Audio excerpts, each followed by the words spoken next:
وہ بھاگتا ہوا ہاسپٹل کے کوریڈور میں داخل ہوا۔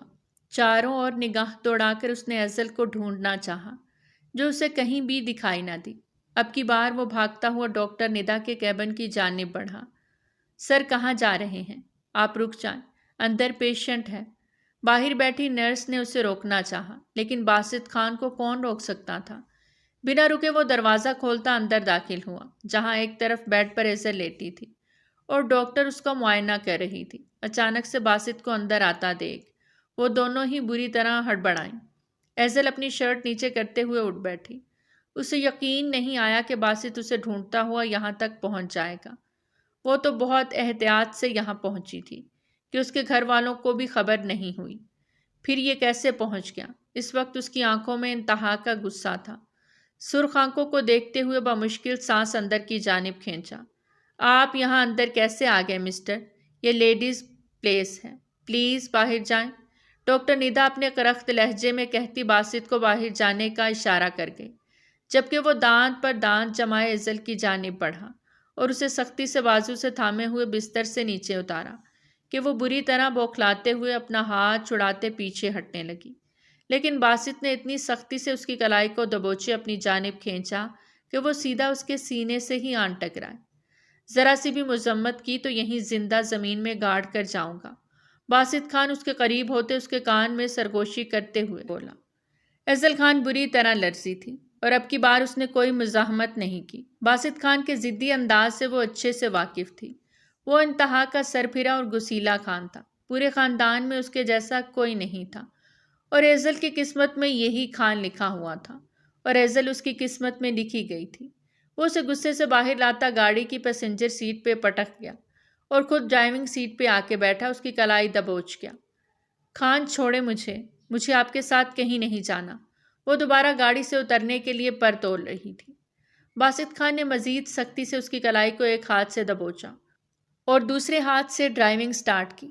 گاڑی اب حواس سے باتیں کر رہی تھی۔ وہ انتہا کا غصے میں تھا۔ سمجھ نہیں آ رہا تھا کہ وہ اس لڑکی کو کیسے ڈیل کرے جو اس کی نہ بات سنتی تھی اور نہ ہی مانتی تھی۔ تم باز نہیں آؤ گی نا؟ تم ہمیشہ وہی کرو گی جس سے میں تمہیں منع کروں گا۔ آج اس کا علاج بھی کر دیتا ہوں، ابھی اسی وقت تمہاری رخصتی لے کر، وہ قطعی انداز میں بولا۔ پاگل ہو گئے ہیں، ایسے کیسے رخصتی لے سکتے ہیں آپ؟ جانتے بھی ہیں میری کنڈیشن کیا ہے؟ کیا ہوا ہے تمہاری کنڈیشن کو؟ ہاں بولو، کیا ہوا ہے تمہیں؟ ہر عورت نکاح کے بعد ماں بنتی ہے، تم انوکھی نہیں ماں بن رہی۔ جی، ہر عورت رخصتی کے بعد ماں بنتی ہے اور میں رخصتی سے پہلے ماں باپ کے گھر بیٹھی ہوں، ماں بن رہی ہوں، اور میں یہ تک نہیں جانتی کہ یہ سب کب۔ بکواس بند کرو تم اپنی۔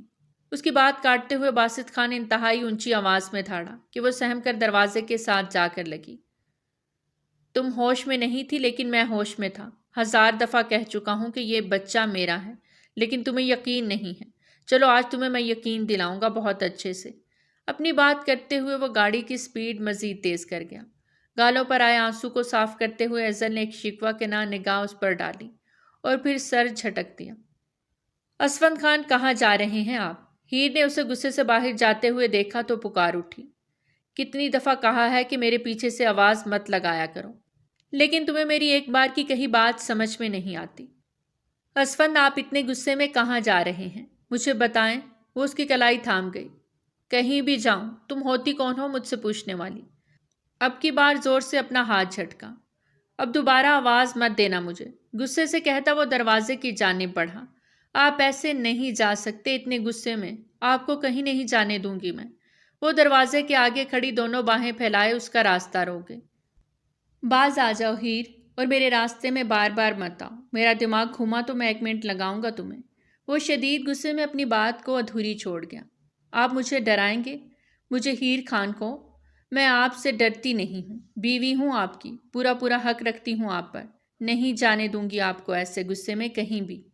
ہیر اپنی بات پر قائم رہی کیونکہ وہ جانتی تھی کہ اسفند جب بھی غصے میں باہر جاتا ہے کسی نہ کسی کو مار کر ہی آتا ہے، اور اب بھی اس کے سسر نے ہیر کو اسفند کے پاس اندر بھیجا تھا کہ وہ اسے روم میں ہی رکھے کیونکہ تھوڑی دیر میں باسط خان افضل خان کو لیے حویلی آ رہا تھا، اور اس نے فون پر صاف لفظوں میں کہا تھا کہ وہ افضل خان کی آج ہی رخصتی لے گا۔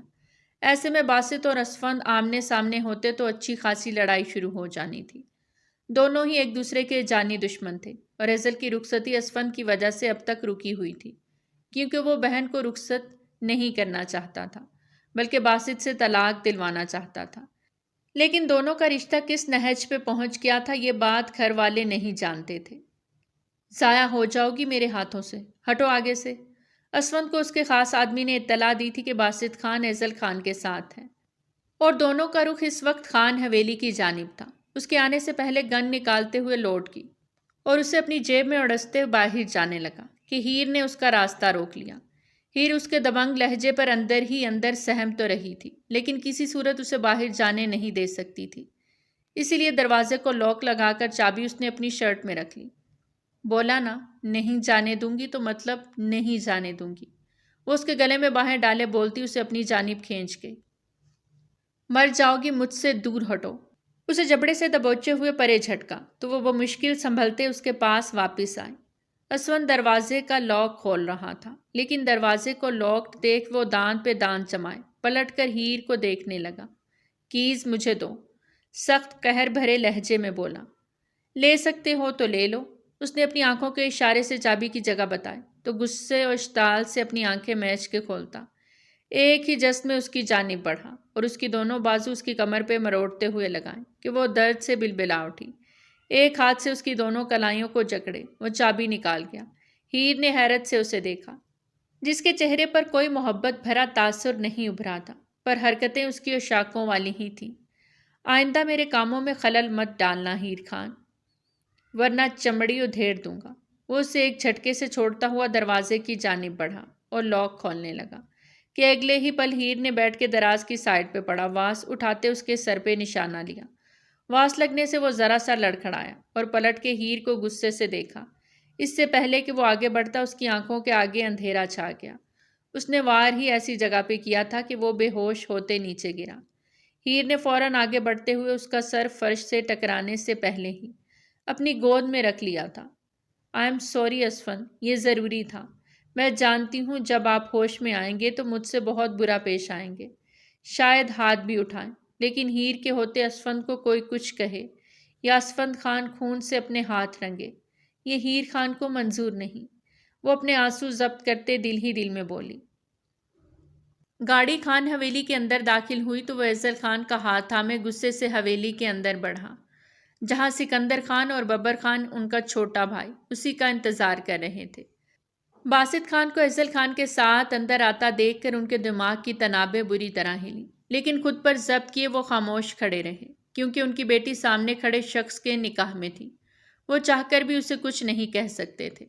آپ کی بیٹی مجھے ابھی اسی وقت اپنے ساتھ لے کر جانی ہے۔ چاہتا تو یہاں لائے بغیر خان ولا لے جاتا، لیکن میں نہیں چاہتا کہ کل کو کوئی یہ کہے کہ خانوں کا بیٹا چھپ کے اپنی بیوی کو بھگا کر لے گیا۔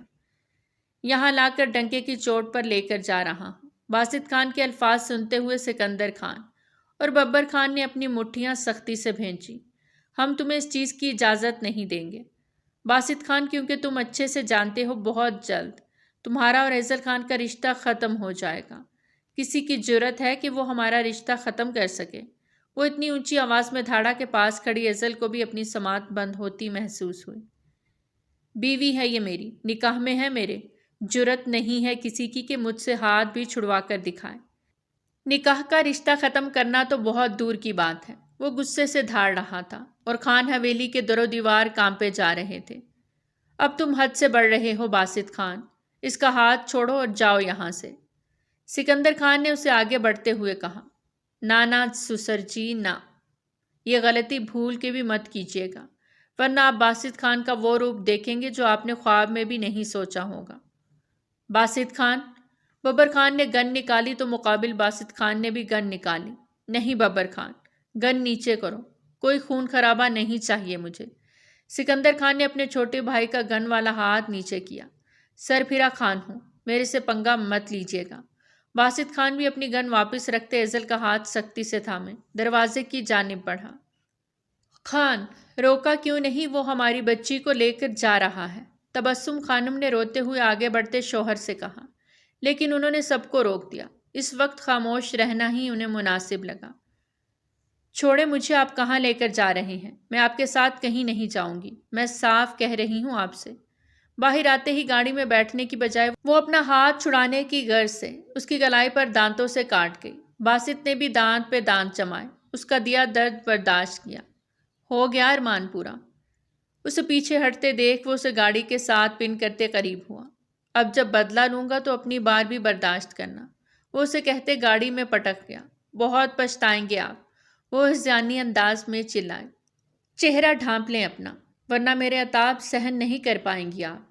وہ جیسے ہی اس کے رشتے کو مضبوط کرنے اس کے ساتھ اس کے خانولا جا رہی تھی، وہ اسے عزت و احترام کا رتبہ دے گیا۔ وہ آنسو پونچھتے خاموشی سے اپنا چہرہ ڈھانپ گئی، جبکہ نظریں بھٹک بھٹک کے اس کی کلائی پہ جا رہی تھیں، جس پہ اس کے دانتوں کی گھڑی بنی ہوئی تھی۔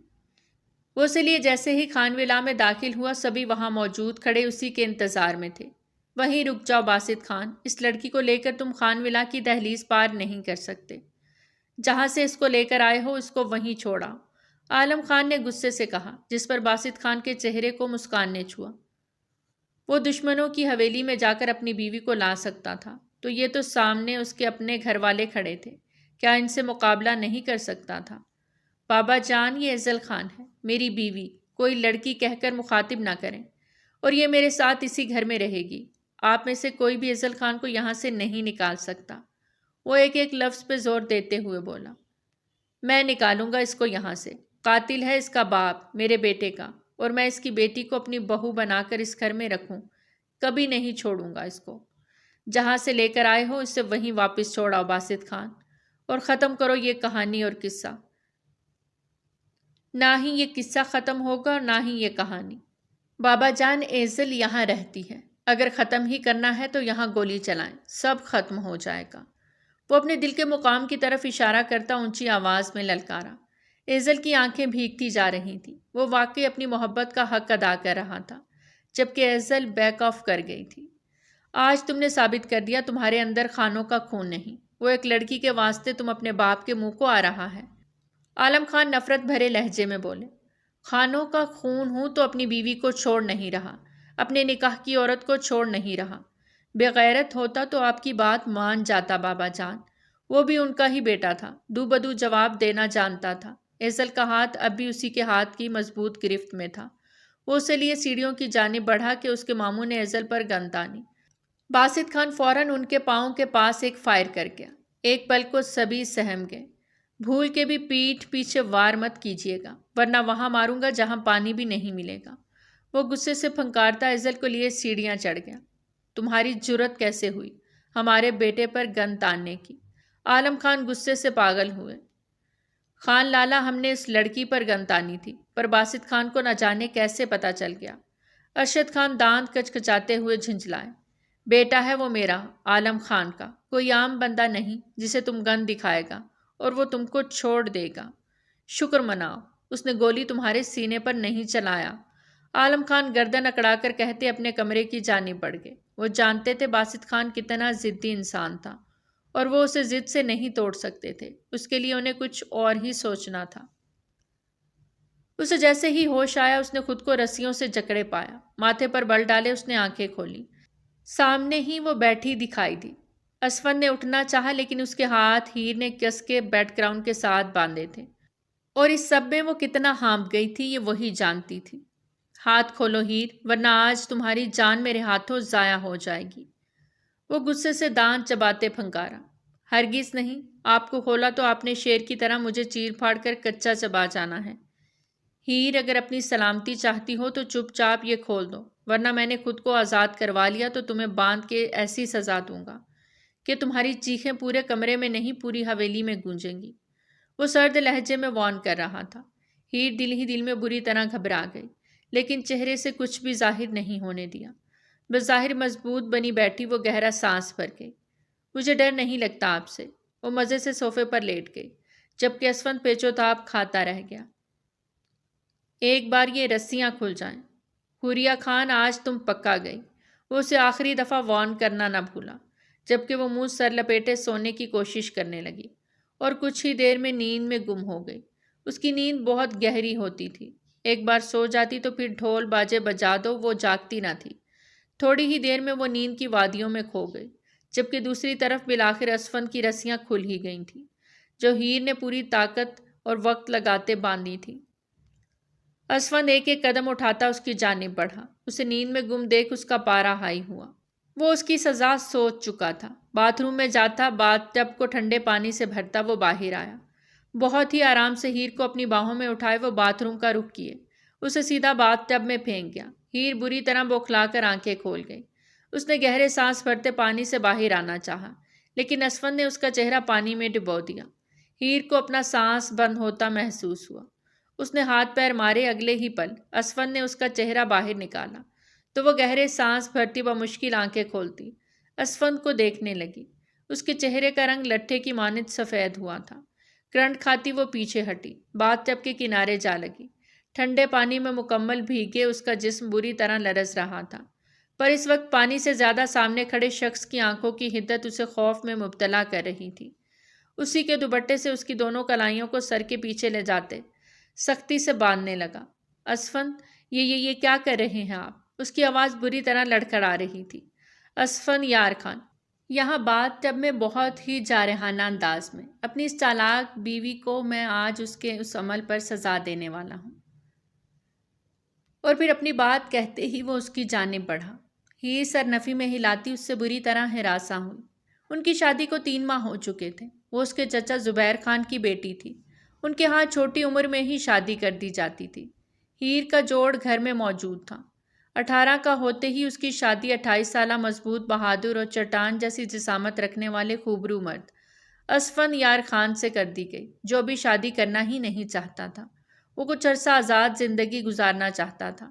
جانتا تھا شادی کرے گا تو شادی کی ذمہ داریاں اس کے سر پہ پڑ جائیں گی، پھر ایک بیوی کو سنبھالنا، پھر بچے پیدا کر کے ان کو سنبھالنا۔ فی الحال وہ ایسا کچھ بھی نہیں چاہتا تھا، لیکن گھر والوں نے زبردستی اس کی شادی ہیر سے کر دی، جس سے اس نے اب تک اپنا ازدواجی تعلق نہیں جوڑا تھا۔ اور ہیر اس کی دیوانی تھی، ہر وقت اس کے ارد گرد منڈلاتی پھرتی رہتی، اور اس کی یہ عادت اسفند خان کو زہر لگتی تھی، ہر وقت اس پہ اپنا حق جتاتے ہوئے دکھائی دیتی۔ آج تو اس نے حد ہی کر دی تھی، اسے رسیوں سے باندھ دیا تھا۔ اس کے اندر اتنی جرأت تھی، اتنی وہ نڈر ہو چکی تھی کہ اسے اسفند کا خوف ہی ختم ہو گیا تھا۔ وہ بھول رہی تھی کہ وہ ایک عورت تھی اور وہ ایک مرد سے پنگا لینا اس کے لیے کتنا مہنگا پڑ سکتا تھا۔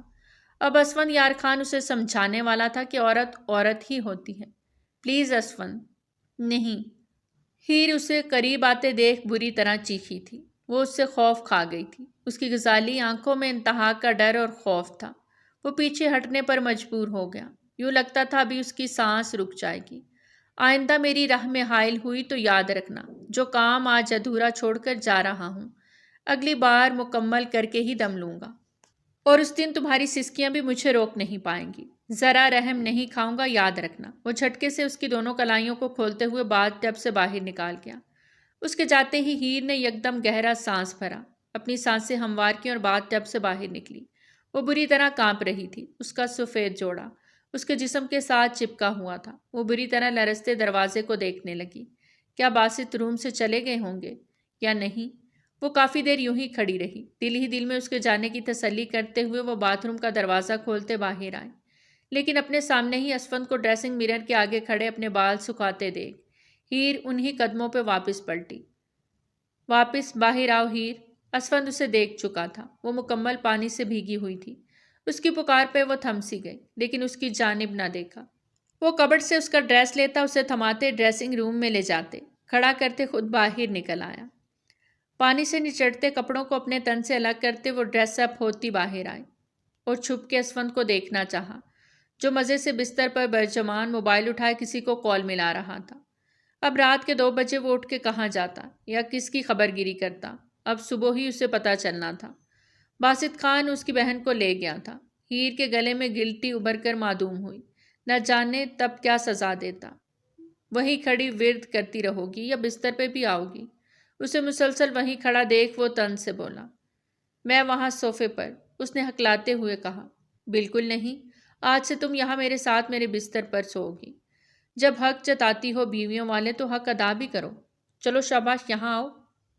وہ اس سے جس انداز میں بلا رہا تھا، ہیر کا دل بری طرح دھڑکا۔ اس نے کنکھیوں سے دروازے کو دیکھا۔ یہ وہ دروازہ تھا جس سے کچھ دیر پہلے اسفند باہر جانا چاہتا تھا اور اب ہیر کو جانا تھا۔ نہ، یہ غلطی بھول کے بھی نہ کرنا، ورنہ سب کے سامنے اٹھا کر کمرے میں لاؤں گا اور کسی کی جرت نہیں ہوگی کہ وہ مجھے روک سکے۔ وہ اس کے ارادے بھانپتا مزے سے کہتے بازو سر کے پیچھے رکھتے بیٹ گراؤنڈ سے ٹیک لگا گیا۔ ہیر مرتی کیا نہ کرتی کہ مصداق بیٹ پہ آ کے ایک طرف کونے میں ٹک گئے، جبکہ وہ ابھی بھی لرز رہی تھی۔ خود تو خان تھا مضبوط جسامت والا، اسے ذرا سے ٹھنڈے پانی سے کیا فرق پڑنا تھا، جبکہ بیچاری ہیر تو اندر تک کام کے رہ گئی۔ اس کے تکیے پہ سر رکھتے ہی وہ لائٹس ڈم کرتا، اس کے چہرے پہ جھکا۔ ہیر کا دل زوروں سے دھڑکا۔ کیوں کیا یہ سب؟ کیوں روک رہی تھی مجھے جانے سے؟ جانتی بھی ہو آگ ہوں میں، پھر کیوں آگ سے کھیل رہی تھی؟ وہ اس کے چہرے کے قریب ہوتا دبا دبا بولا، آپ کو غصہ آتا ہے بہت زیادہ اسفند، اور پھر آپ گن بھی۔ مجھے ڈر لگا کہ کہیں آپ کسی کو۔ وہ اس کا چہرہ دونوں ہاتھوں میں تھامے بہت پیار سے بولی، جبکہ آنکھیں پانیوں سے بھرنے لگی۔ تو تمہیں کیا تکلیف تھی؟ وہ اس کے دونوں ہاتھ جھٹک گیا۔ ہیر کی آنکھوں سے آنسو بہہ نکلے۔ ٹھیک کہہ رہے ہیں آپ، مجھے کوئی تکلیف نہیں ہونی چاہیے، آئندہ کبھی نہیں روکوں گی، جہاں جانا چاہیں جائیں، لیکن ایک بات یاد رکھیے گا، آپ کو کچھ بھی ہوا تو جان سے یہ ہیر بھی جائے گی۔ کوئی کسی کے لیے نہیں مرتا۔ وہ پیچھے ہوتا تکیے پہ سر رکھے لیٹتا تمسخرانہ انداز میں بولا کہ ہیر جارحانہ انداز میں اس کی طرف بڑھتی اس کا کالر تھام گئی۔ وہ اس کی حالت پہ دنگ رہ گیا۔ آزما کے دیکھ لو، ہیر جیسی پاگل کہیں نہیں ملے گی جو آپ کے لیے جان لے بھی سکتی ہے اور جان دے بھی سکتی ہے۔ وہ اس کے چہرے پہ جھکے بولی تھی، اور پھر جیسے ہی پیچھے ہٹی اس کا لمس اسفند کے دل میں کرنٹ سا دوڑا گیا۔ وہ پہلی بار ایسی جرت کر رہی تھی۔ وہ پیچھے ہٹی کہ اب اسفند اس پہ سایہ فگن ہوا۔ ہیر کا دل دھک سے رہ گیا۔ اس کے یوں قریب آنے پر ہیر کے تو 14 طبق روشن ہو گئے۔ وہ اپنے پورے جنون اور شدت سے اس کی جان حلق میں لے آیا تھا۔ ہلکا سا خون کا ذائقہ منہ میں محسوس ہوا تو وہ پیچھے ہٹا۔ دونوں کی سانسیں دھونکنے کی مانند چل رہی تھیں۔ اس سر پھرے کو چھیڑ کر تم نے اپنی شامت بلائی ہے، اب گلہ مت کرنا کہ جان نکال دی۔ وہ پھر سے اس پہ جھکا اور اب کی بار ہیر نے بھی اس کا ساتھ دیا۔ اس نے آئیبرو ریز کرتے اسے داد دیتی نظروں سے دیکھا تو ہیر ایک آنکھ ونک کرتے آنکھیں موند گئی۔ دھیرے دھیرے رات گزرتی جا رہی تھی اور دونوں ہی سب کچھ بھلائے ایک دوسرے کے وجود میں گم ہونے لگے۔ وہ اسے روم میں لاتے اس کا ہاتھ چھوڑ گیا جو اس وقت اس نے تھام رکھا تھا۔ پورا ہاتھ پسینے سے بھر گیا تھا۔ کیا چاہتی ہیں اب آپ؟ اور کس کس سے لڑوں؟ بولیں۔ وہ اب بے بسی سے اس کے سامنے آن کھڑا ہوا۔ آپ نے کیوں میری بے ہوشی کا ناجائز فائدہ اٹھایا کہ رخصتی سے پہلے ہی مجھے؟ کتنا بھروسہ کرتی تھی آپ پر، سب کچھ برباد کر دیا آپ نے۔ مجھے تو خود سے بھی گھن آ رہی ہے۔ وہ آنسو پونچھتے بولی۔ تبھی آپ ابورشن کے لیے گئی تھیں اس ہاسپٹل میں، وہ وجود جو اس دنیا میں آیا ہی نہیں، اسے قتل کرنے گئی تھی۔ وہ غصے سے دھاڑا، پل بھر کو وہ سہم گئی۔ کون سا مرد چاہے گا کہ اس کی اولاد کو یوں مار دیا جائے، وہ بھی باسط خان جیسا مرد۔ وہ اب تک اس پہ ہاتھ اٹھا چکا ہوتا، لیکن نہ جانے کیوں رکا رہا۔ گناہ نہیں کیا جو چھپانے کی غرض سے اسے مارنے جا رہی تھی، اور افسوس تو آپ پر ہو رہا ہے مجھے۔ اتنی معصوم اور چھوٹی سی بچی ہیں کہ ہر بات میں سمجھاؤں۔ اب تک جو کیا آپ نے، میں نے اسے درگزر کیا۔ مزید اب اگر آپ نے کچھ بھی غلط کیا افضل خان، آئی سویئر نہیں بخشوں گا، کیونکہ پہلے آپ اپنے بابا کے گھر تھیں، اب میرے ہیں۔ اس لیے عورت کا اپنا کوئی گھر نہیں ہوتا۔ اچانک سے وہ کرب سے سوال کر گئی۔ باسط خان کو اپنی بات پہ افسوس ہوا۔ یہ گھر اب سے آپ ہی کا ہے، لیکن مجھ سے چھپ کر یا میری اجازت کے بنا آپ گھر سے نہیں نکلیں گی۔ مطلب آپ مجھے قیدی بنا کے رکھیں گے یہاں؟ وہ اس کے پلٹتے قدموں کو زنجیر ڈال گئے۔ بالکل نہیں، لیکن آپ کی آج کی گئی حرکت کو بھلا نہیں سکتا افضل۔ وہ یہاں نقش ہوئی ہے۔ اپنے دل کے مقام کی طرف اشارہ کرتے وہ لب بھینچے باہر نکل گیا۔ تو کیا کرتی میں؟ اگر کسی کو پتہ چل جاتا تو؟ کیا کہتے سب؟ وہاں باپ کے گھر بیٹھی لڑکی حاملہ ہو گئی۔ وہ بیڈ پہ گرتے رو دی۔ اس رات کو یاد کرنے لگی جس رات میں وہ نشے میں تھی۔ اس رات وہ اپنی دوست کی برتھ ڈے پارٹی سیلیبریٹ کرنے ہوٹل میں گئی تھی۔ وہاں اسے دوستوں نے ڈرنک میں کچھ ملا کے پلا دیا۔ نہ جانے وہ وہاں کیا کر گزرتی۔ جب باسط خان بھی وہاں انٹر ہوتے اسے الٹی حرکتیں کرتے دیکھ وہ اسے کھینچ کے وہاں سے اپنے ساتھ لے گیا، اور پھر وہ سب کچھ ہو گیا جو افضل نے خواب میں بھی نہیں سوچا تھا۔ آنسو پونچھے وہ ہچکیوں سے رو رہی تھی۔ روتے روتے کب اس کی آنکھ لگی اسے خود بھی نہ پتا چلا۔ باسط خان کمرے میں آیا تو اسے بستر کے ایک طرف لیٹے ہوئے گہری نیند میں پایا۔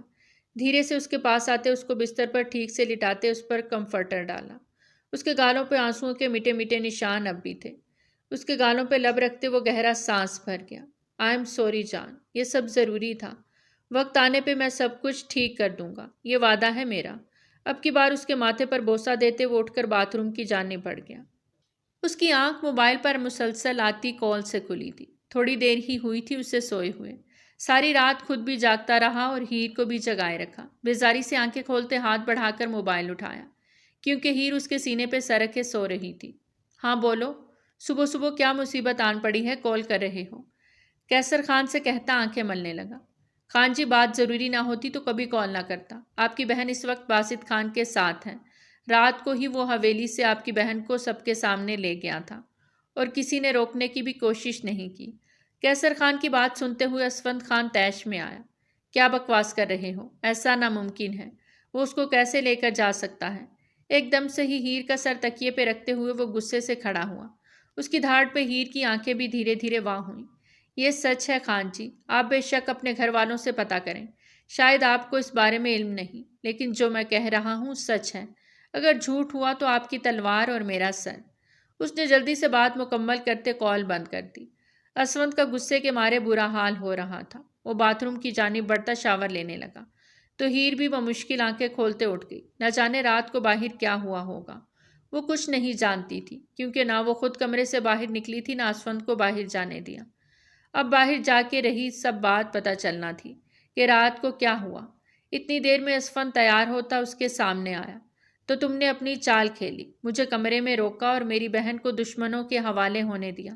تمہاری وجہ سے میری بہن پر کوئی آنچ آئی تو تمہیں زندہ زمین میں گاڑ دوں گا، یاد رکھنا۔ وہ موبائل اور والٹ اٹھاتا اسے غصے سے وارن کر رہا تھا۔ یہ ایزل کو کیا ہوا؟ زیادہ ڈرامہ کرنے کی ضرورت نہیں ہے میرے آگے۔ جس نے بھی کہا تھا نا مجھے رات کو کمرے میں روکنے کے لیے، اب جا کر اسی سے پوچھنا۔ اور یاد رکھنا، اگر میری بہن اس گھر میں نہ ہوئی تو تم بھی اپنا سامان پیک کرو اور نکلو یہاں سے۔ اتنی بڑی بات وہ اتنے آرام سے کہہ گیا۔ ہیر کی آنکھوں سے آنسو بہنے لگے، جنہیں نظر انداز کرتے اسفند غصے سے دروازہ کھولتے کمرے سے باہر نکل گیا اور وہ وہیں بستر پر ایک طرف ڈھیر ہو گئے۔ اس کی اتنی جرت کہ وہ میری بہن کو یہاں سے لے کر جائے، میں اسے زندہ زمین میں گاڑ دوں گا، نہیں بخشوں گا میں اسے۔ اسفند کو سکندر خان سے گزشتہ رات کا واقعہ معلوم ہوا تو وہ غصے سے اپنی گن نکالتا اسے لوڈ کر کے باہر جانے لگا کہ سکندر خان نے اسے روک دیا۔ پاگل ہو گئے ہو، کیا کر لو گے تم؟ وہ اس کے نکاح میں ہے، ہم چاہ کے بھی کچھ نہیں کر سکتے، اس لیے اب خاموشی ہی بہتر حل ہے۔ کیوں رہوں میں خاموش؟ وہ دگنی آواز میں چلایا۔ بہن ہے وہ میری، اور دشمنی کے بعد بیٹیاں دی نہیں جاتی، دفنا دی جاتی ہیں۔ اس کے الفاظ پر تبسم بیگم کی آنکھوں سے آنسو بہہ نکلے۔ کیسے اپنی بہن کے لیے موت کا لفظ استعمال کر رہا تھا۔ کچھ بھی ہو جائے تم وہاں نہیں جاؤ گے، اب ہمارا ایزل سے کوئی تعلق نہیں، وہ اب ان کے خاندان کی بہو ہے۔ تو آپ ہار مان گئے، اسفند نے تمسخرانہ انداز میں کہا۔ اس میں ہار ماننے والی بات نہیں ہے، میں نہیں چاہتا کہ بیٹی کے چکر میں اپنا بیٹا گنواؤں۔ مجھے خون خرابہ نہیں چاہیے، وہ اپنی نکاح کی عورت کو لے کر گیا ہے، جو اس کا حق ہے۔ بس اب بات کو یہیں ختم کر دو، یہ میرا حکم ہے۔ سکندر خان جو کبھی ہار ماننے والوں میں سے نہیں تھا، پہلی بار خود بھی پیچھے ہٹ رہے تھے اور اپنے بیٹے کو بھی پیچھے ہٹنے کو بول رہے تھے۔ کچھ تو بات تھی جو وہ پہلی بار یوں پیچھے ہٹ رہے تھے۔ اسفند اپنی مٹھیاں سختی سے بھینچے ان کی بات سوچنے لگا۔ وہیں دوسری طرف ہیر اپنا سامان پیک کرتی نیچے اتر آئے۔ تم کہاں جا رہا ہے؟ تبسم بیگم نے ماتھے پر بل ڈالے پوچھا۔ ہیر نے دکھ سے اسفند کو دیکھا۔ مجھے حکم ملا ہے یہ حویلی چھوڑ کر جانے کا۔ اس کی بات پہ اسفند پھر سے دانت پہ دانت جمائے اسے دیکھنے لگا۔ حد ہوتی ہے اسفند، آگے ایک مسئلہ حل نہیں ہو رہا، تم دوسرا کھڑے کر رہے ہو۔ سکندر خان نے اسے گھورتے کہا۔ ہیر اس کے چچا کی بیٹی تھی، اس کے چچا بھی اسی حویلی کا حصہ رہ چکے تھے، لیکن پچھلے کچھ سالوں سے انہوں نے خان حویلی کے ساتھ والی حویلی خرید کر وہیں رہائش اختیار کی ہوئی تھی، اور اب ہیر وہاں جانے کے لیے تیار کھڑی تھی۔ ہیر کمرے میں جاؤ تم، تبسم بیگم نے اسے گھوری سے نوازا۔ معاف کیجیے گا تائمہ، ان کی بہن کے یہاں سے جانے کی ذمہ دار میں ہوں، تو اب مجھے یہاں رہنے کا کوئی حق نہیں۔ سکندر خان نے ایک سخت نگاہ بیٹے کی جانب دیکھا تو وہ آگے بڑھ کے ہیر کا ہاتھ تھامے واپس کمرے کی جانب بڑھا۔ وہ اس کے ساتھ گھسیٹتی چلی گئی۔ تم پاگل ہو، کمرے کی بات باہر کیوں کی؟ وہ اسے بستر پر بٹھاتے اس کے گرد بازو رکھے چپتے لہجے میں بولا۔ ہر بات کے لیے آپ مجھے قصوروار کیوں ٹھہراتے ہیں؟ مجھے ہی سزا دی جاتی ہے، کیا قصور ہے میرا؟ رات کو آپ کی بہن کو لے جانے والا اس کا شوہر، جانے والی آپ کی بہن، بھیجنے والے آپ کے گھر والے، میں کہاں سے آ گئی بیچ میں؟ وہ بھی تیز لہجے میں بولی۔ آواز نیچی رکھو۔ وہ اس کا جبڑا دبوچے دانت پیستے بولا۔ بس یہی تو کرنا آتا ہے آپ کو؟ مجال ہے کہ کبھی پیار سے بات کر لی ہو؟ ہمیشہ ڈرانا، دھمکانا، روب ڈالنا۔ ایک بات یاد رکھیے گا اسفند خان، اگر آپ خان ہیں نا، آپ کی رگوں میں خان کا خون دوڑتا ہے، تو میں بھی خانم ہوں، میرا خون بھی خانوں والا ہی ہے، سمجھے آپ؟ اس کی اتنی دیدہ دلیری دیکھتے وہ اسے بستر پر دھکا دیتے، اس پہ جھکا۔ سب پتا ہے، لیکن ایک بات تم بھول رہی ہو، تم عورت ہو، ایک خان کی عورت، اور خان کے گھر کی عورت نے دہلیز پار کرنے کی کوشش بھی کی تو جان سے مار دوں گا۔ وہ گہرے سانس بھرتا پیچھے ہٹا کہ ہیر نے اسے واپس اپنی جانب کھینچا۔ آئندہ مجھے گھر سے نکالنے کی دھمکی دی تو زندگی بھر میری شکل نہیں دیکھ پاؤ گے، ٹانگیں توڑ دوں گا تمہاری۔ وہ بھی دو بدو ہوا۔ دونوں ہی پاگل دیوانے ہوئے تھے، ایک بھی پیچھے ہٹنے کو تیار نہ تھا، جنونی محبت کرنے لگے تھے، جنون اتار رہے تھے ایک دوسرے پر، لیکن محبت میں نرمی مفقود تھی، ایک جیسے تھے دونوں، کوئی بھی جھکنے کو تیار نہ تھا۔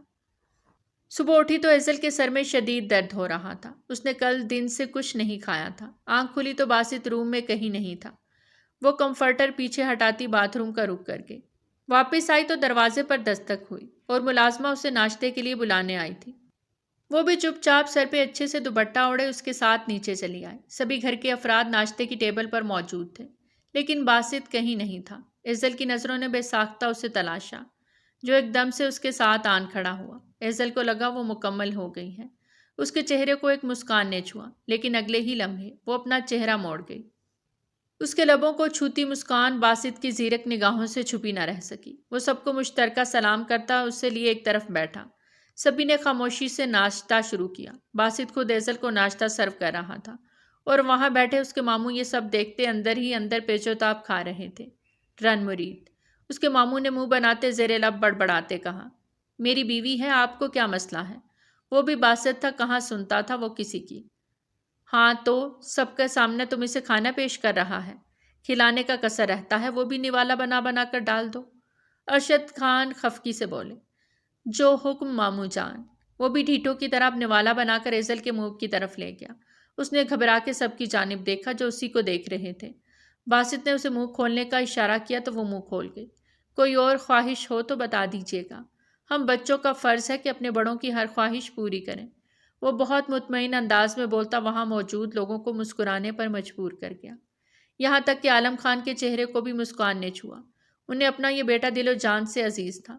کہنے کو ان کے 3 بیٹے تھے، لیکن بڑا بیٹا برہان خان قتل ہوا تھا سکندر خان کی گولی سے، جس سے اس دشمنی کا آغاز ہوا۔ پر سکندر خان ایک بار بھی نہیں مانے تھے کہ انہوں نے برہان خان پر گولی چلائی ہے، اور یہ بات اب تک معمہ بنی ہوئی تھی۔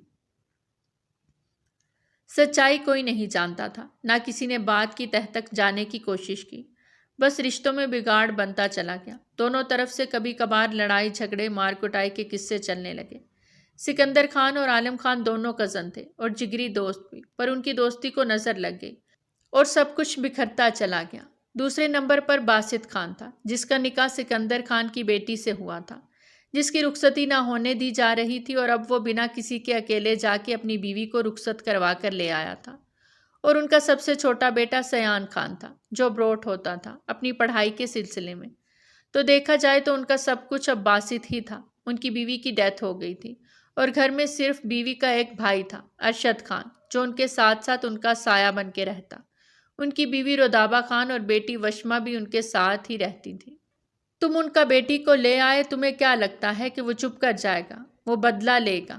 اپنا سیکیورٹی سخت کرو باسط خان، عالم خان نے بیٹے کی فکر میں کہا۔ بے فکر رہیں بابا جان، کسی کی جرت نہیں کہ آپ کے بیٹے کو ایک آنکھ بھی اٹھا کر دیکھ سکے۔ برہان میرا بچہ، اس کے لیے بھی میں ایسا ہی سوچتا تھا، پر کیا ہوا، مار دیا اس کو، اور اس کا بیٹی تم یہاں لے آئے۔ وہ دکھی ہوتے بولے، بابا جان پہلے یہ ثابت ہو کہ قاتل سکندر انکل ہیں۔ باسط کی بات پہ وہ بری طرح چونکے۔ کیا مطلب؟ کیا کہنا چاہتا ہے تم؟ تھوڑا وقت دیں بابا، میں سب سچ سامنے لے آؤں گا، اور یہ میرا وعدہ ہے۔ اب کی بار باسط ان کو تسلی کرواتا باہر آیا۔ اس کا رخ اب اپنے کمرے کی جانب تھا، جہاں اس کی رن تھی اور وہ اس کا مرید۔ لبوں کو مسکان نے چھوا اور وہ کمرے میں سنجیدہ چہرے سے داخل ہوا۔ وہ مرر کے سامنے کھڑی اپنی فراک کی زپ بند کر رہی تھی۔ باسط کو دیکھ کر وہ اپنا رخ اس کی جانب کرتے گھبرائی، جبکہ باسط دروازہ لاک کرتا اس کے قریب آیا۔ آپ تو ایسے گھبرا رہی ہیں جیسے کبھی آپ کو چھوا نہیں، کبھی دیکھا نہیں۔ وہ ہاتھ اس کی کمر کے پیچھے لے جاتے زپ بند کرتے اس کی آنکھوں میں جھانکتے دھیرے سے گویا ہوا۔ وہ زپ بند کر چکا تھا۔ سچ بتاؤں، وہ بھی دھیرے سے بولی، مجھے یہی محسوس ہو رہا ہے۔ آپ نے مجھے کبھی چھوا ہی نہیں۔ آپ کا لمس مجھے پہلی دفعہ محسوس ہو رہا ہے۔ ایسا کیوں ہے؟ وہ اپنی نیلی آنکھیں پھیلاتے بولی، جبکہ اس کی آنکھوں کا وہ دیوانہ تھا۔ باسط نے اس کی آنکھوں پہ ہاتھ رکھتے اس کی آنکھیں موند دی اور دھیرے سے اس پر جھکا اور اپنا لمس اس پہ چھوڑا۔ ایزل کے جسم میں جیسے کرنٹ دوڑ گیا، دھڑکنیں جیسے سرپٹ بھاگی تھیں۔ وہ اس کے گال پہ اپنا لمس بکھیرتا اسے بری طرح بوکھلانے پر مجبور کر گیا۔ پلیز باسط، رک جائیں۔ وہ اس کی بڑھتی جسارتوں کو دیکھ دل و جان سے کانپتی اس کے لبوں پر ہاتھ رکھ گئی۔ میں اس لمس کو پہلی بار محسوس کر رہی ہوں۔ مطلب آپ نے مجھے نہیں چھوا، کبھی نہیں۔ وہ آنکھوں میں آنسو لیے بولتی بے یقین ہو رہی تھی۔ آپ نے جھوٹ بولا۔ یہ بچہ آپ کا؟ اس بارے میں بات نہیں ہوگی ایزل۔ وہ اس کے لبوں پہ انگلی رکھ گیا۔ آپ جانتے ہیں کون ہے وہ شخص جس نے؟ اس کی بات پوری ہونے سے پہلے ہی وہ اس کی کمر میں ہاتھ ڈالے اسے اپنے سینے سے لگاتا، اسے خود سے قریب تر کر گیا۔ ایسی کوئی بھی گری ہوئی بات زبان سے نہیں نکالنی ایزل۔ میری ایزل، میری بیوی، میری دل ربا، پاک ہے۔ میری جان کو کسی نے نہیں چھوا۔ میرے ہوتے کوئی بھی میری دل ربا کو ہاتھ بھی لگا جائے تو لعنت ہے مجھ پر۔ وہ اسے لے کر جنونی ہوتے بولا۔ پھر یہ بچہ؟ اس کی سوئی ابھی تک وہیں اٹکی تھی۔ بچہ ابھی آئے گا نا، جب میں آپ کے قریب آؤں گا۔ وہ اس کے کان میں سرگوشی کرتے محبت پاش لہجے میں بولا۔ وہ سوالیہ نظروں سے اسے دیکھتے الجھی، جبکہ اس کی خاموش نظروں کا مطلب وہ سمجھ ہی نہیں پا رہی تھی۔ آپ؟ وہ جھنجھلاتے ہوئے پوچھنے لگی۔ آپ کا شوہر، آپ کا مان، آپ کا سب کچھ۔ پہیلیاں کیوں بھجوا رہے ہیں؟ مجھے کچھ سمجھ نہیں آ رہی آپ کی۔ وہ ماتھے پر بل ڈالے بولی، ایزل آپ آج بھی ویسی ہی ہیں جیسے پہلے تھی، پاک پاکیزہ، میری دلربا۔ وہ اس کے ماتھے پر بوسہ دیتے مسکرایا۔ ایزل کا دل بہت بری طرح دھڑکا۔ مطلب ہم؟ وہ نہیں سمجھ پا رہی تھی۔ سب جھوٹ تھا وہ دلربا، بس آپ کو پانا چاہتا تھا، نہیں چاہتا تھا کہ ہمارے بیچ کوئی درار ڈالے، ہمیں جدا کرے۔ وہ بچہ؟ ایزل کی آنکھیں نم ہوئیں۔ وہ رپورٹ جھوٹی تھی، کوئی بچہ نہیں۔ چٹاخ! ایزل کا ہاتھ اٹھا تھا اور باسط کے چہرے پر اپنی چھاپ چھوڑ گیا۔ باسط نے اپنی مٹھیاں سختی سے بھیج لیں۔ چہرہ یکدم سنجیدہ ہوا۔ بنا پلک جھپکے وہ اسے دیکھ رہا تھا، جو آنسو پہ آنسو بہائے جا رہی تھی۔ کیوں کیا آپ نے ایسا؟ وہ اب اس کے سینے پر مکے برسا رہی تھی۔ مجھے کتنی اذیت سے گزارا، کچھ اندازہ ہے آپ کو؟ اس کا کالر دبوچے چلائے۔ مجھے درد دیا آپ نے، ساری رات میں سو نہ سکی، اس ڈر سے کہ کہیں کسی کو پتہ نہ چل جائے۔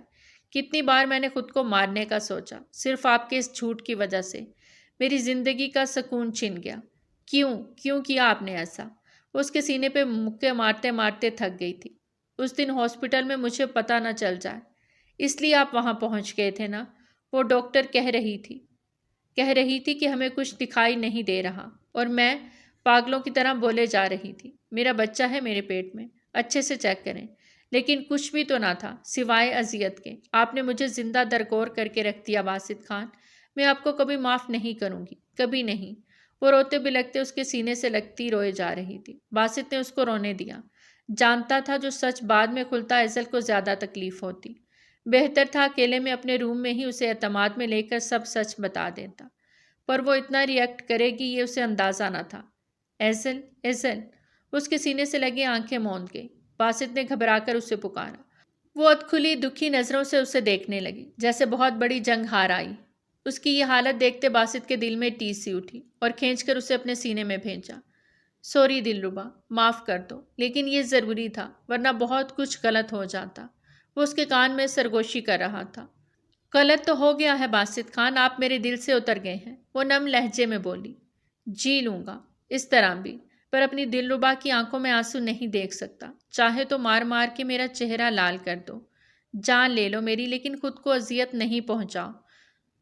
مجھے اکیلا چھوڑ دیں باسط خان، مجھے ابھی آپ کی شکل بھی نہیں دیکھنی۔ وہ سنگ دلی سے بولتی اس کے لبوں پر کفل لگا گئی۔ باسط خاموشی سے اسے بستر پر لاتا، بیڈ گراؤنڈ سے ٹیک لگاتا بٹھا گیا۔ اس پر کمفرٹر دیتا اس کے ماتھے پہ جھکتے پیار دینے لگا۔ کیزل نے اپنا رخ پھیر لیا۔ تو محبت ہے، عشق ہے میرا، ایک عبادت ہے ساتھ یہ تیرا، جب دل سے دل ملے ہیں پھر کیوں یہ فاصلے ہیں۔ اس طرح وہ پیچھے ہٹ گیا لیکن نظریں نہ ہٹا پایا۔ آپ بول دے تو یا بول دوں میں، کب تک چھپائیں یہ بے خودی، تم میں ہم ہیں، ہم میں تم ہو، تم سے ہم ہیں، ہم سے تو ہیں، قسمتوں سے مل رہے ہیں دو دل یہاں۔ وہ جاتے جاتے پلٹا تھا، اس کا دل ایزل کی جانب ہمک رہا تھا۔ ہر کسی کو نہیں ملتا یہاں پیار زندگی میں، خوش نصیب ہیں وہ جن کو ہے ملی یہ بہار زندگی میں۔ وہ دروازہ کھولتا باہر چلا گیا، جبکہ وہ تکیہ سینے سے لگائے روئے چلی گئی۔ کہاں جا رہے ہو؟ اسفند کو باہر کی جانب جاتا دیکھ سکندر خان نے پوچھا۔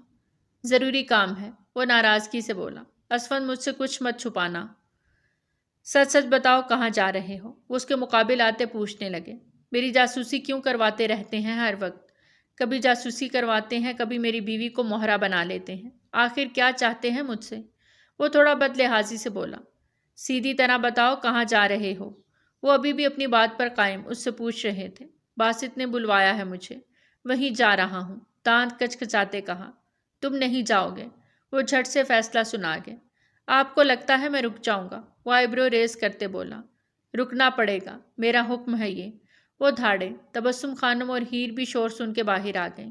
آپ کا کوئی حکم مجھے بہن کے لیے سائبان بننے سے نہیں روک سکتا، وہ بھی کرخت لہجے میں بولا۔ تمہاری بہن کا سائبان باسط خان موجود ہے، وہ اس کی حفاظت بھی کر سکتا ہے اور اس کا سر بھی ڈھانپ سکتا ہے، تمہیں بیچ میں پڑنے کی ضرورت نہیں۔ وہ قطعی انداز میں کہتے رخ پھیر گئے۔ جب اتنا اس پر یقین ہے تو مجھے کیوں روک رہے ہیں؟ وہ طنزیہ بولا۔ میرے اکلوتے بیٹے ہو تم باسط، اور اچھے سے جانتے ہو ان کا بیٹا قتل ہوا ہے، جس کا الزام وہ مجھ پر لگا رہے ہیں۔ میری بیٹی کو بھی لے گئے ہیں، اب تم سے کیا چاہتے ہیں وہ؟ ان کا لہجہ روند گیا، جیسے آج وہ ایک تھکے ہارے بکھرے باپ لگے۔ مجھ پہ بھروسہ کریں بابا جان، میں کچھ بھی غلط نہیں ہونے دوں گا، یہ وعدہ ہے میرا، جلدی لوٹ کے آؤں گا۔ وہ ان کا ہاتھ تھامے پر یقین انداز میں بولا تو وہ چپ ہوئے، بس اسے دیکھتے رہ گئے۔ وہ ڈرتے تھے، اپنے بچوں کو کھونے سے ڈرتے تھے۔ وہ جانتے تھے کہ باسط سب سے مختلف ہے، اگر اسے اسفند کو مارنا ہی ہوتا تو وہ اب تک مار چکا ہوتا، لیکن اس نے ایسا کچھ نہیں کیا۔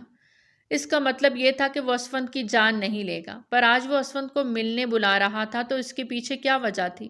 وہ یہ بات سمجھ نہیں پائے۔ اسفند نے دروازے کی جانب قدم بڑھائے تو ہیر بے اختیار اس کے پیچھے لپکی۔ گیٹ کے پاس جاتے وہ بری طرح لڑکھڑائی اور زمین بوس ہوئی، چوڑیاں ٹوٹ کے اس کی کلائیوں میں چبھی۔ وہ درد سے کرلا کے رہ گئی۔ اسفند نے پیچھے مڑ کے اسے قہربار نگاہوں سے دیکھا، جو اب پھر سے ڈرامہ کرتے اسے روکنا چاہتی تھی، پر اس بار بھی وہ اس کے اس ڈرامے میں آنے والا نہیں تھا۔ غصے سے سر جھٹکتا وہ گاڑی کا دروازہ کھولتا اس میں سوار ہوا۔ ہیر کی نظریں اس پہ ٹک سی گئیں، دل کی دھڑکن بھی سست پڑی۔ وہ اپنی کلائیاں دیکھتے آنسو بہاتے وہیں بیٹھی رہ گئی۔ وہ اس کے درد کو نہیں سمجھا تھا، اس کی تکلیف کا احساس نہیں کیا تھا۔ وہ جا چکا تھا۔ ہیر کی نگاہوں نے دور تک اس کی گاڑی کا پیچھا کیا۔ دھول اڑاتی وہ گاڑی اپنی منزل پر رواں دواں تھی۔ کچھ ہی دیر میں وہ باسط کے فارم ہاؤس پہنچ گیا تھا۔ اس کا فارم ہاؤس شہر سے زیادہ دور نہیں تھا۔ وہ اپنے ساتھ کوئی بھی سیکیورٹی لے کر نہیں آیا تھا۔ جیسے ہی وہ فارم ہاؤس کے دروازے کے اندر انٹر ہوا، اسے اسلحہ لے لیا گیا۔ وہ خالی ہاتھ اندر جا رہا تھا۔ اسے صرف ایک ہی تجسس تھا کہ آخر باسط نے اسے ملنے کے لیے یہاں کیوں بلوایا ہے۔ اندر آیا تو باسط اکیلا وہاں کھڑا تھا، جیسے اسی کا انتظار کر رہا تھا۔ کیوں بلوایا ہے مجھے؟ وہ انتہائی سنجیدگی سے بولا۔ تبھی باسط نے گن نکالی اور اسے لوڈ کیا۔ اسفند نے بنا پلک جھپکے اس کی جانب دیکھا۔ باسط نے وہ گن ٹیبل پہ پھینک دی۔ اب دونوں ایک دوسرے کو دیکھے جا رہے تھے۔ میں یہ دشمنی ختم کرنا چاہتا ہوں۔ باسط کی بات پہ اسفند نے مٹھیاں بھینچی۔ جو کچھ بھی ہوا اسے بھلا کر ایک نئے سرے سے۔ کیا تم اپنے جوان لالا کا خون بھول گئے ہو؟ اسفند نے اسے یاد کروانا چاہا، جس پہ باسط کے ماتھے پر تیوریاں چڑھیں۔ یہ میرے گھر کا معاملہ ہے، تم اس سے دور رہو۔ کیسے دور رہوں؟ اس ایک الزام نے ہمیں بکھیر دیا، کچھ بھی نہیں بچا پائے۔ اب اتنی جلدی کیسے خیال آ گیا؟ وہ طنز کر رہا تھا۔ تم دشمنی ختم کرنا چاہتے ہو یا نہیں؟ اس کی بات کو نظر انداز کرتے ہوئے باسط نے اپنا سوال پھر سے دہرایا۔ اگر تم چاہتے ہو کہ یہ دشمنی ختم ہو جائے اور میں اس بارے میں کوئی بات نہ کروں، تو اس کے لیے میری ایک شرط ہے، تمہیں میری بہن واپس کرنی ہوگی۔ اسفند یار خان، وہ اونچی آواز میں للکارا۔ باسط خان مر تو سکتا ہے لیکن اپنی عورت کو کبھی نہیں چھوڑے گا۔ اٹھاؤ یہ گن اور مار دو مجھے، اچھا موقع ہے۔ تم بھی خوش ہو جانا اور تمہاری بہن بھی آزاد ہو جائے گی۔ وہ سینہ تان کے کھڑا ہو گیا۔ کچھ پل توقف کے بعد اسفند نے سر جھٹکا۔ تم جانتے ہو میں تم پہ گن نہیں چلاؤں گا، شوہر ہو میری بہن کے، لیکن اسے پانے کے لیے جو گندی چال چلی ہے مجھے وہ قابل قبول نہیں۔ تم میری بہن کے لائق نہیں۔ اسفند حد سے مت پڑو، یہ نہ ہو مجھے یہ گن چلانی پڑ جائے۔ وہ گاڑی میں بیٹھی اس وقت ڈرائیور کے ساتھ باسط کے فارم ہاؤس جا رہی تھی۔ جیسے ہی ہیر کا فون آیا تھا کہ اسفند خان کو باسط نے ملنے کے لیے بلایا ہے تو اس کا دل بے چین ہو گیا۔ اس نے کیسے بھی کر کے باسط کی لوکیشن کا پتہ کروایا۔ وہ فارم ہاؤس میں ہی تھا۔ بنا کسی کو گھر میں بتائے وہ چھپ کے ڈرائیور کے ساتھ فارم ہاؤس کے لیے نکل گئی تھی۔ خود کو مکمل ڈھانپے اس وقت وہ اپنے لالا اور شوہر کی سلامتی کی دعائیں کر رہی تھی۔ انکل اور کتنی دیر ہے؟ وہ پریشان ہوئی۔ بس بی بی جی 5 منٹ اور لگیں گے، وہ بوڑھے ڈرائیور انکل حمید صاحب جھٹ سے بولے۔ وہ کب سے باسط کو کالز ملائے جا رہی تھی پر اس نے کال اٹینڈ نہ کی۔ وہ جیسے ہی فارم ہاؤس میں داخل ہوئی کہ تبھی ایک گولی کی آواز گونجی۔ ایزل وہیں اپنے قدموں پر جم سی گئی۔ اس کا دل بری طرح تڑپا۔ نہیں، ایسا نہیں ہو سکتا۔ لالا، لالا، وہ باسط کو نہیں مار سکتے، نہ باسط لالا کو۔ وہ بھاگتے ہوئے اندر گئی۔ سامنے ہی دونوں ایک دوسرے کے سامنے کھڑے تھے، ایک دوسرے کو دیکھے جا رہے تھے، جبکہ باسط کے ہاتھ میں گن تھی۔ لالا، وہ چلائی اور بھاگتی ہوئی اسفند کے سینے سے جا لگی اور پھوٹ پھوٹ کے رو دی۔ لیکن اسفند تو بالکل ٹھیک تھا۔ لالا، لالا آپ ٹھیک ہیں؟ وہ اس کی سینہ ٹٹولتے ہذیانی انداز میں پوچھ رہی تھی۔ باسط خان، اسفند چلایا تھا اور بھاگتا ہوا اس کی طرف بڑھا، پر تب تک باسط زمین پہ گر چکا تھا۔ وہیں پر ایزل کو لگا اس کی سانسیں بھی تھم گئیں۔ اس نے باسط کو گرتے دیکھا، خون بہتا چلا جا رہا تھا۔ باسط خان، آنکھیں کھول یار، وہ چلایا تھا اور اگلے ہی پل وہ اس کی بند ہوتی آنکھوں کو دیکھتا اسے اپنے بازوؤں میں اٹھاتا باہر بھاگا، جبکہ ایزل وہیں بت بنی کھڑی رہ گئی۔ اس کی آنکھوں کے سامنے بار بار باسط کا چہرہ لہرا رہا تھا۔ اس کی آنکھوں کے آگے اندھیرا چھا گیا اور وہ وہیں زمین بوس ہوئی۔ وہ مسلسل باہر کھڑا چکر لگا رہا تھا۔ باسط آئی سی یو میں تھا، گولی سینے میں لگی تھی، لیکن وہ جانتا تھا گولی اس نے نہیں چلائی۔ پھر چلائی کس نے؟ یہ بھی ایک اہم سوال تھا جس کا کوئی جواب نہیں بن پا رہا تھا۔ ڈاکٹر آئی سی یو سے باہر نکلے۔ گولی ہم نے نکال دی ہے، لیکن اگلے کچھ گھنٹے ان کے لیے بہت اہم ہیں، دعا کیجیے گا۔ وہ اس کو تھپکی دیتے جا چکے تھے۔ اس نے گہرا سانس بھرا۔ تبھی عالم خان اندر آتے دکھائی دیے۔ کہاں ہے میرا بیٹا؟ وہ آتے ہی اپنے دبنگ انداز میں چلائے۔ تم نے مارا ہے نا میرے بیٹے کو؟ پہلے تمہارے باپ نے مارا میرے برہان کو، اب تم نے میرے باسط خان کو۔ اس کا گریبان جھٹکتے دکھی انداز میں غصے سے بولے۔ اتنے میں ایزل بھی وہاں پہنچ گئی۔ لالا میرے خان، وہ رو رہی تھی، اس کی آنکھوں میں ڈھیروں آنسو تھے۔ دعا کرو وہ ٹھیک ہو جائے گا۔ اسفند کا لہجہ بھی نم ہوا۔ وہ سب اللہ سے دعا گو تھے۔ مجھے ملنا ہے ایک بار ان سے، مجھے پتا ہے وہ مجھے دیکھیں گے، وہ ٹھیک ہو جائیں گے، مجھے ملنے دیں پلیز۔ اسفند اسے لیے آئی سی یو کی جانب بڑھا۔ باسط کو اس حال میں دیکھ ایزل کا دل بری طرح رویا تھا۔ پلیز باسط، میرے ساتھ ایسا نہیں کر سکتے آپ، مجھے اپنی زندگی میں آپ چاہیے، میں نہیں رہ سکتی آپ کے بنا۔ پیار نہ ہو تو زندگی کیا ہے؟ یار نہ ہو تو بندگی کیا ہے؟ وہ روتے ہوئے بولتی اس کے ماتھے پر جھکتی عقیدت سے لب رکھ گئی۔ باسط کی پلکوں میں ہلکی سی جنبش ہوئی۔ وہ مسکرا کے اسے دیکھنے لگی۔ اس نے آنکھیں کھول دی تھی۔ اس کے قریب کھڑی وہ بس اسے ہی دیکھے جا رہی تھی، اپنے ہونے کا احساس دلا رہی ہو تو یہاں چومتی۔ وہ ٹوٹے پھوٹے لفظوں میں بولتا اپنے ہونٹوں کی جانب اشارہ کرتا اسے رلا بھی گیا اور ہنسا بھی گیا۔ دونوں کے چہروں کو مسکان نے چھوا۔ باسط کے ہوش میں آتے ہی سارا خلاصہ ہو گیا تھا۔ گولی چلانے والا کوئی اور نہیں، اس کا اپنا ماموں تھا۔ دولت جائیداد کے لیے وہ اس حد تک چلے گئے، پہلے برہان کو قتل کیا اور الزام سکندر خان پہ لگا دیا۔ باسط اس تمام عرصے میں سچائی کا پتہ لگا چکا تھا۔ یہ سچائی باسط سب کے سامنے نہ لے آئے، اس لیے اس کے ماموں نے اسے بھی راستے سے ہٹانے کا منصوبہ بنایا، پر باسط نے خود انہیں موقع فراہم کیا۔ فارم ہاؤس میں کیمراز لگے تھے جس سے وہ پکڑے جا چکے تھے۔ دودھ کا دودھ اور پانی کا پانی ہو گیا۔ ہمیں نہیں پتا تھا ہم نے آستین میں سانپ پال رکھا ہے۔ عالم خان دکھی ہوئے۔ اس وقت سکندر خان اور ان کی فیملی خانویلا آئے تھے باسط کی تیمارداری کرنے۔ سبھی ہال ایریا میں بیٹھے تھے۔ شکر ہے باسط کی جان بچ گئی، سکندر نے پیار سے اسے دیکھتے کہا۔ جو ہو گیا اسے بھول جائیں۔